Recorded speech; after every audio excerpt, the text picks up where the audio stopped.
Bom, pessoal, uma aplicação interessante da lógica booleana, de todas essas operações que nós vimos, né, a definição das tabelas verdades, essas proposições maiores, mais complexas, enfim, tudo que foi visto até o momento, são os chamados circuitos eletrônicos, né, ou seja, a aplicação dessa lógica para a parte eletrônica através das portas lógicas, né. Bom, primeiramente, para a gente entender como é que funciona, né, esse esquema, vamos imaginar o seguinte, que o valor falso seja atribuído para uma condição como essa desenhada aqui. Imagine que isso é um filamento, né, um fiozinho de cobre, ele tem uma portinha aqui que pode fechar ou abrir, do jeito que ele está aqui, está aberto, e que passa uma corrente elétrica por ele, ou pelo filamento. Se a corrente vem nesse sentido, então a corrente chega aqui, como a portinha está aberta, ela não vai pular daqui para cá. Consequentemente, o sinal de saída aqui é nulo, não sai sinal nenhum. Se nós atribuirmos esse valor ao falso, a gente pode então entender que esse pulso é o zero, zero é o falso. Se a portinha for fechada, como o desenho de baixo, então a corrente que vem para cá, passa para cá e sai um verdadeiro. Agora, o que o pessoal da eletrônica imaginou, né, pensou lá na década de 1940 do século passado, foi o seguinte, foi de montar essas operações lógicas como as que a gente viu em aula, através de circuitos eletrônicos. Esses circuitos são representados por esses diagramas aqui.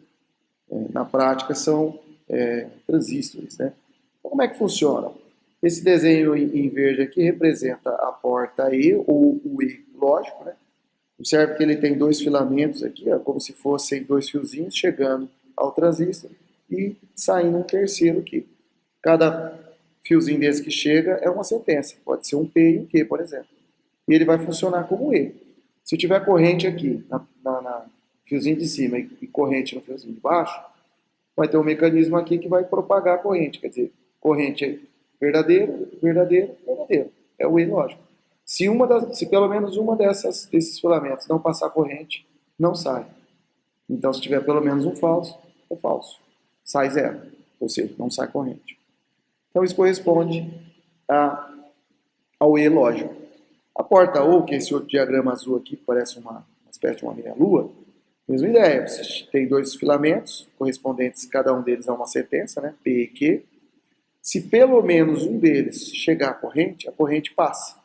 Então vai corresponder ao lógico. A única condição onde não vai passar corrente aqui, ou seja, vai ser zero, vai ser se for zero aqui e zero aqui. Zero e zero não passa. Então é o falso e falso que dá falso, o lógico. O inversor é esse símbolo vermelho, que corresponde ao não, a porta de negação. Chegou corrente, não passa. Não chegou, passa.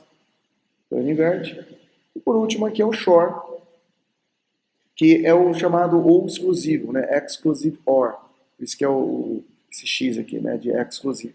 Esse short ele funciona da seguinte forma, é um ou que, diferentemente do ou de cima, ele só permite passar a corrente aqui se um dos filamentos, e somente um dos filamentos, tiver corrente. Então, se aqui tiver e aqui não tiver, passa. Se o de cima não tiver e o de baixo tiver, passa.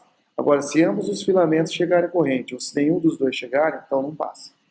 Esse ou exclusivo, forma mais fácil de entender ele, é a gente fazer uma analogia entre uma partida de futebol, como, por exemplo, uma final das Olimpíadas. Nós tivemos aqui, recentemente, né, Brasil e Alemanha. Ou um time ou outro seria campeão. Não seria possível os dois serem campeões e nem nenhum dos dois.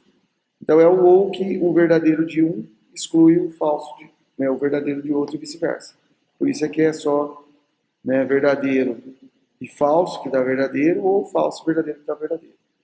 A partir desses circuitos é possível fazer a ponte, né, entre os circuitos lógicos e a lógica booleana.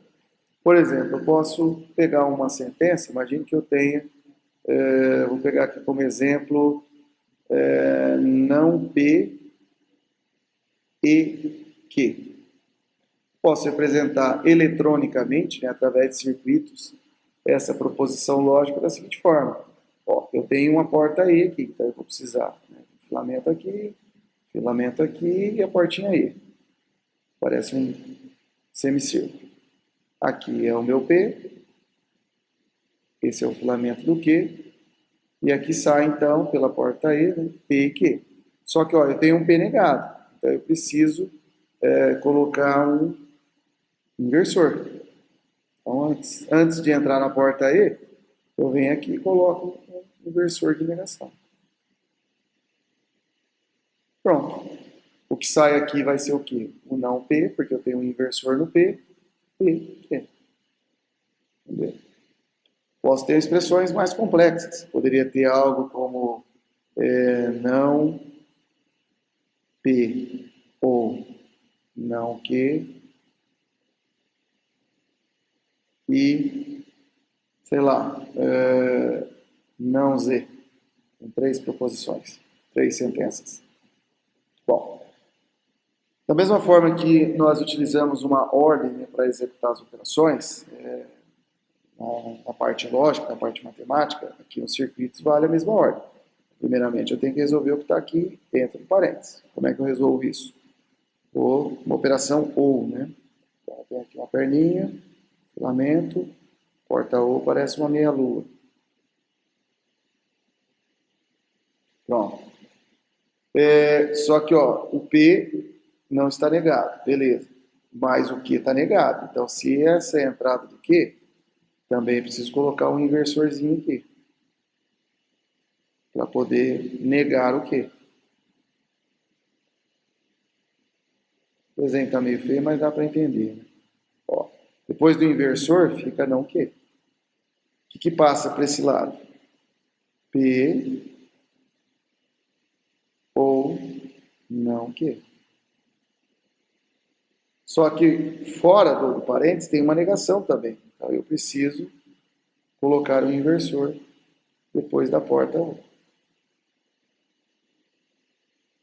Saiu aqui, vai ser não P ou não Q.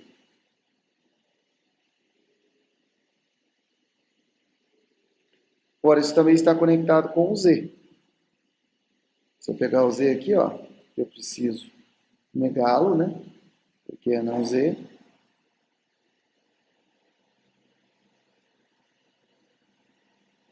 Então, aqui é o não Z. E, por fim, eles estão conectados com a porta E. Então, pronto, tá aqui o E. Final geral aqui, então, vai ser não P ou não Q. E, porque essa é a porta E. Não Z.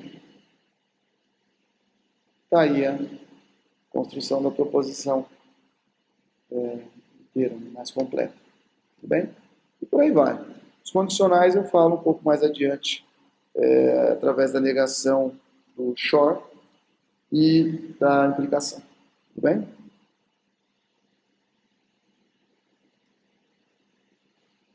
Uma outra aplicação, eu coloquei mais em nível de software mesmo. Né? Então vamos supor que eu tenho uma usina termoelétrica, e eu tenho um sistema de segurança primário dessa usina que é formado por 3 subsistemas. São esses 3 subsistemas aqui. Então, se a gente observar, eu tenho um sensor que monitora a pressão da caldeira da usina, o outro sensor que monitora a temperatura e o outro que monitora o resfriamento, chamado rotor. Só para a gente ter uma ideia, tá? Vou desenhar aqui mais ou menos, né? O esquema de uma usina. Então, a caldeira é mais ou menos como uma panela de pressão. Só que é uma panela de pressão, claro, grande.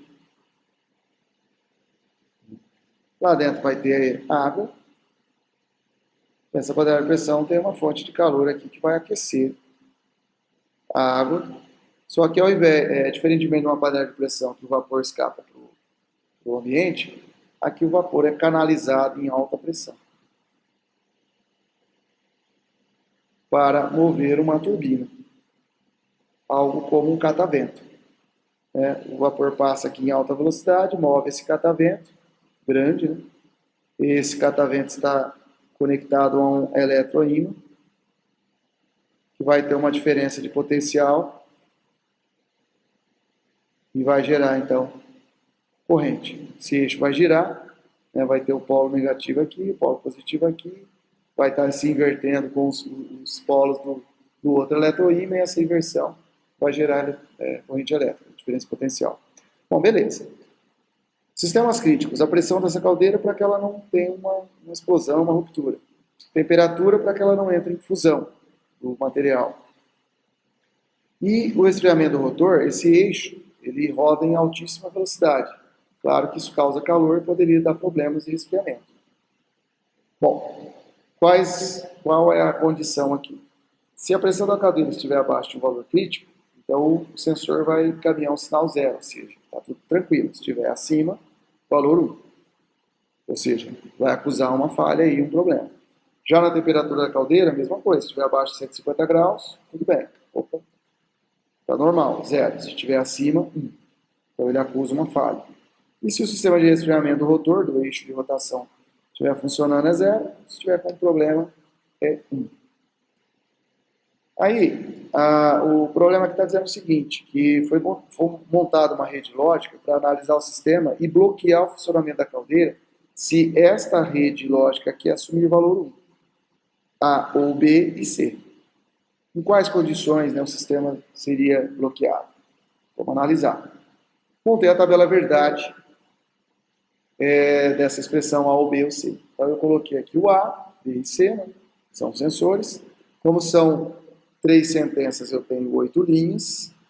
Eu tenho aqui, ó, na primeiro sensor, eu posso ter 4 entradas verdadeiras, 4 falsas. Segundo, 2 verdadeiros, 2 falsos, verdadeiro, 2 falsos. O terceiro, verdadeiro, falso, que vai gerar, então, todas as possibilidades de combinação lógica. O primeiro falso que está entre parênteses, A ou B. Então, primeira ou segunda só vai dar 0 se os dois forem 0. Então, só nessas duas condições, que dá 0 e 0. E depois eu faço o E com o C, que só é 1 quando os dois são 1. Então, eu tenho 1 e 1, que é 1, nessa primeira situação. 1 e 1, que é 1 nessa. E 1 e 1 nessa, que é onde está esses asteriscos aqui. Bom, quais são essas condições, então? Quando os 3 sensores falham, ou quando o sensor A e o C, que representam a pressão da caldeira e a temperatura do rotor, acusam falha, então ele bloqueia, ou ainda quando a temperatura do rotor, que é o B aqui, a temperatura da caldeira, que é o B, e o sistema de resfriamento do rotor, que é o C, acusam falha. Nessas 3 condições, o sistema vai parar. Os outros, vai haver, claro, uma sinalização do problema, mas ainda é possível continuar o sistema funcionando. Tudo bem, pessoal?